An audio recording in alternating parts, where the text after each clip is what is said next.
In 2007, Nokia controlled more than half of the world's mobile phones. They had better hardware, more experience, and more money than anyone else.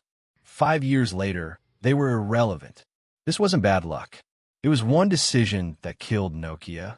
In the early 2000s, Nokia wasn't just a phone company. It was everywhere.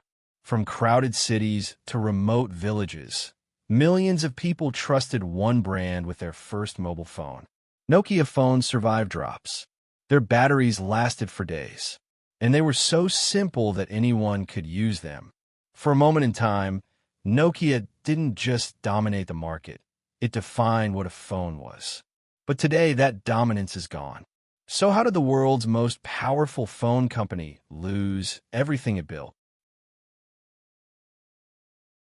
This is the hidden chapter of Nokia.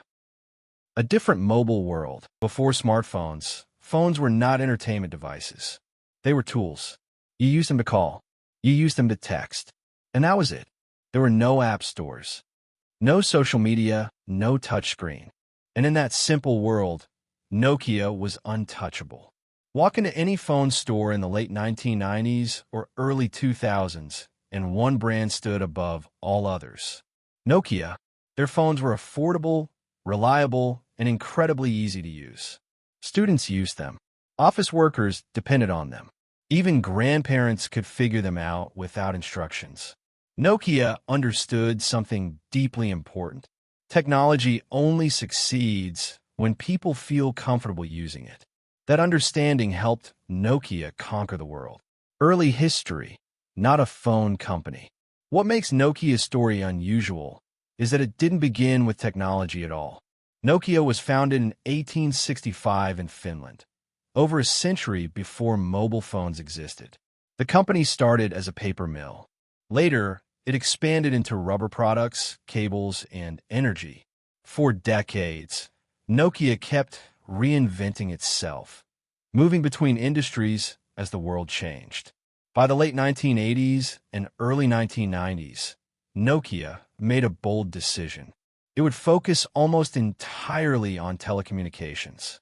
This wasn't an obvious choice at the time, but that decision would transform Nokia into one of the most successful companies on Earth. The rise, absolute dominance. In the late 1990s and early 2000s, Nokia exploded in popularity. The company understood what customers actually wanted.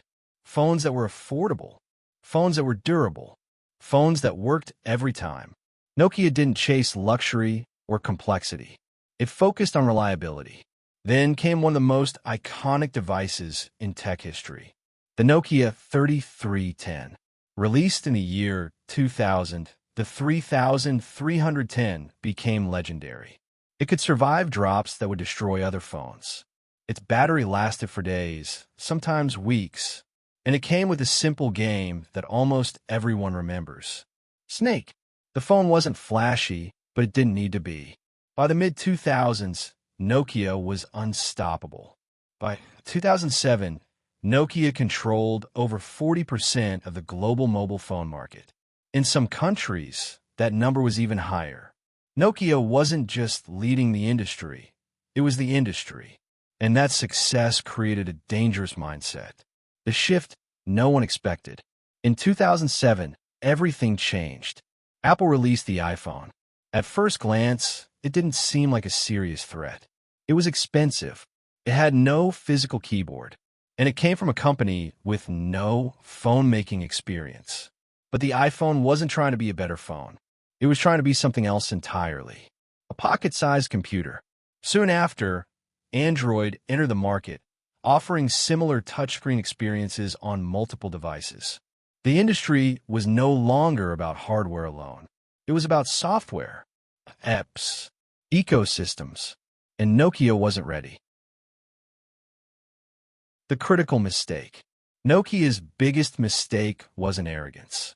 It was hesitation. For years, Nokia believed its strength was hardware, and it was right. But it underestimated how fast software would become the most important part of the phone experience. Nokia relied heavily on its existing operating systems, especially Symbian. Symbian worked well for basic phones, but it struggled to evolve into a modern smartphone platform. Inside the company, problems grew. Different teams disagreed on strategy. Decision-making slowed down. Innovation became fragmented. While Nokia debated, Apple and Android moved fast. Developers rushed to build apps for iOS and Android. Users followed. By the time Nokia realized software ecosystems mattered more than hardware durability, the gap was too large. The market had already moved on. The fall, losing the crown.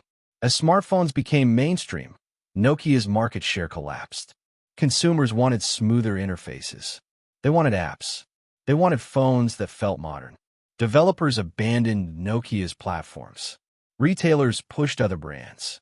In 2014, Nokia made the unthinkable decision. It sold its phone division to Microsoft. The company that once dominated global mobile phones was officially out of the consumer phone business. Nokia didn't disappear entirely. It shifted its focus back to telecommunications infrastructure, networks, and technology services. But its era as the world's phone leader was over. The lesson: why Nokia matters. Nokia didn't fail because it lacked talent, money, or resources. It failed because it reacted too slowly to change. In technology, success is temporary, and comfort is dangerous. Nokia's story is a reminder that even giants can fall, not from weakness, but from hesitation. And that is the hidden chapter of Nokia. Nokia fell from the top. Next, we'll see how BlackBerry made the same mistake. Thank you for watching. Like, share, and subscribe.